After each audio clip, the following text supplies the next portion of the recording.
Hi, this is Jessica Ann Pressler, licensed clinical social worker, coming to you from the West Coast. Hi, Sylvia. Hi, Jessica. And I'm Sylvia Puentes. I'm a registered nurse and faith-based coach and mentor coming to you from the East Coast. So, we're going to start a series of discussing narcissists, the different types of narcissists, and certain terms. We're going to have this series going well, not indefinitely, but for at least probably a month. And today we're going to talk about covert narcissists. And I thought that that would be a good starting point because they're the ones that are less detectable. We all think about the grandiose narcissist, the overt narcissist, right? The one that is obvious, talking to at a party, telling everyone how great he is. He's obviously arrogant. He, exaggerates his stories. He's it's much more obvious. The covert narcissist is just that, secretive, covert, and sometimes comes across as vulnerable. Must know people like that, Sylvia? I definitely know people like that. And I know that I've definitely been in relationships with people like that. So I can say, because I know you're very empathetic. You're an empath even, and I'm sure, I believe, I know for me too, that we're attracted to people like that because the vulnerable narcissists come across as just that, vulnerable, and we want to go in and help them. And but we have to remember that when we're fooled, the world is fooled. So when we finally realize who they are, no one believes us because they only see the poor soul. They're sometimes they're very charitable. Sometimes they're, they are not the they don't have the they don't people don't recognize the things that we see on the inside. So I want to talk about narcissists in general very quickly because I believe that all narcissists have a lot of these qualities, and then hone down on the vulnerable narcissist and their additional qualities. So a narcissist in general, they lack empathy. They have an exaggerated sense of self-importance. They crave admiration and acknowledgement.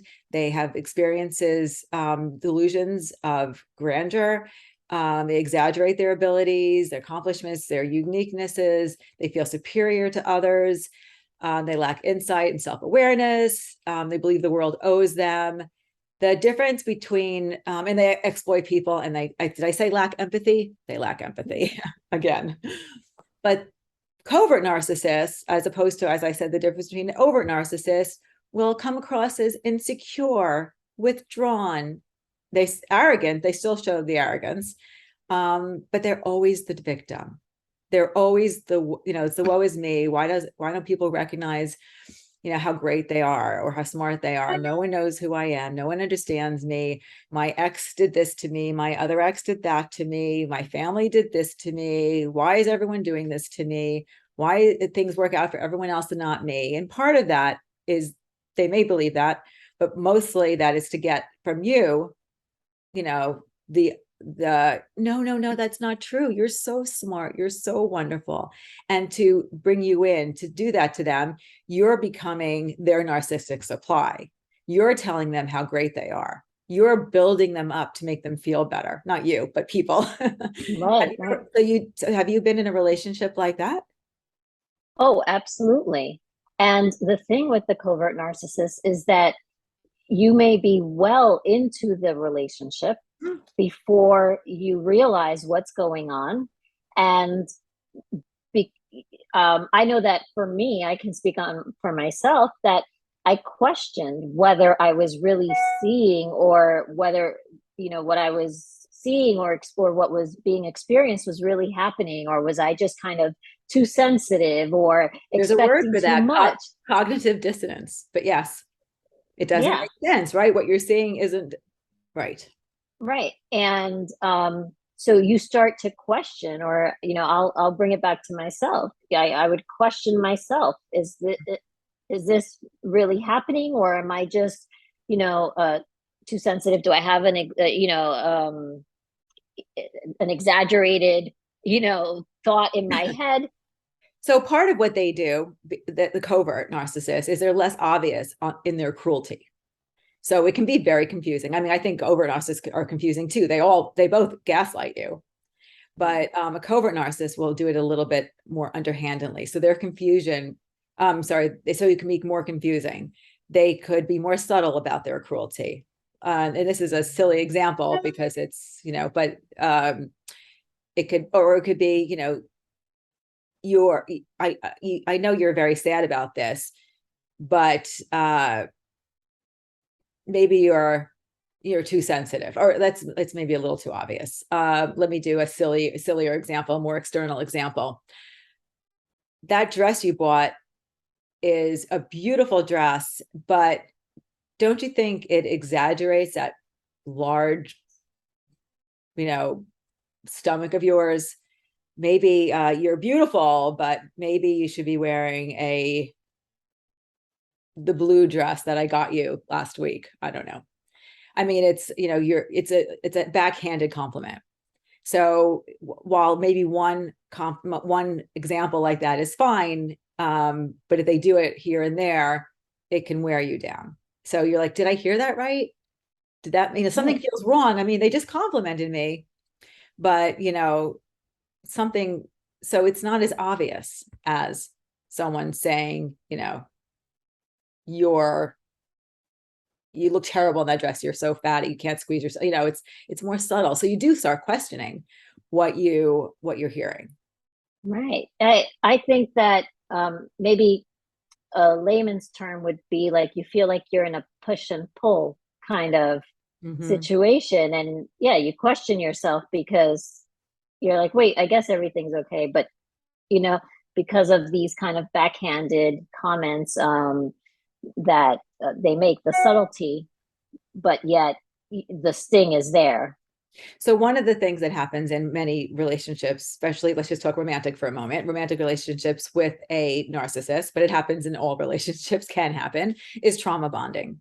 And so they talk about the push and pull, and that's why I want to speak about that, because that reminds me a little bit of trauma bonding. So a grandiose narcissist or an overt narcissist will come across as, you're amazing, you're wonderful, this big boom of love bombing.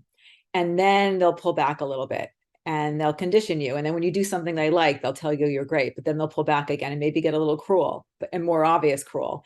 And then they'll try to like you're a lab rat. They'll come back in when you do something they want, or you become their narcissistic supply. But when you don't, they'll get cruel. With a vulnerable or covert narcissist, it's less obvious. They will subtly love bomb you in the beginning, but some of the love bombing to get you in is their vulnerability.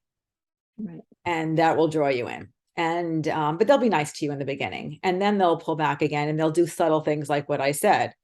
It's so wonderful how you are as a nurse and how caring you are, but maybe you're a little too sensitive. Maybe, in personal relationships, that caring, wonderful caring about you as a nurse can be difficult to deal with in relationships. They may say something like that. So they're saying you're a great nurse and that sensitivity is great, but with them, and so it can hit you, but you don't know it's happening necessarily.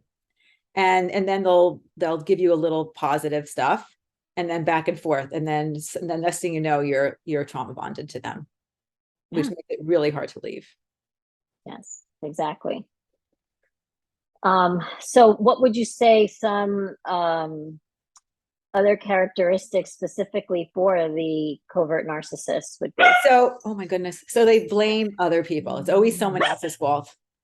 And I'm going to have to, 1 second. Actually, we're pausing. So other characteristics of a covert would be to blame other people. It's always someone else's fault. So if you are in a relationship with them and you're trying to explain to them what you're feeling and what's going on, they only see what you've done to them. They do not see that they've done anything wrong. So they're always blaming other people. They're always the victim. They only care about their own feelings. They can't recognize your feelings. That's the lack of empathy. They shame you. They guilt you. They don't care about your needs or wants. It's really all about them. So one thing I like to talk about in narcissism in general, and that is we are their mirror. We are their narcissistic supply. As long as we tell them what they need they feel they need to hear or want to hear, how great they are, how better they are than everyone else, everything is fine. But the moment that you reflect back their true self, their inner, what they've been hiding their whole life, that's when things really can go upside down in a relationship with any narcissist, and with a covert narcissist as well. And they really do believe that it's your fault. They really do believe they're the victims. In the whole world, no one sees them for who they are, how great they are.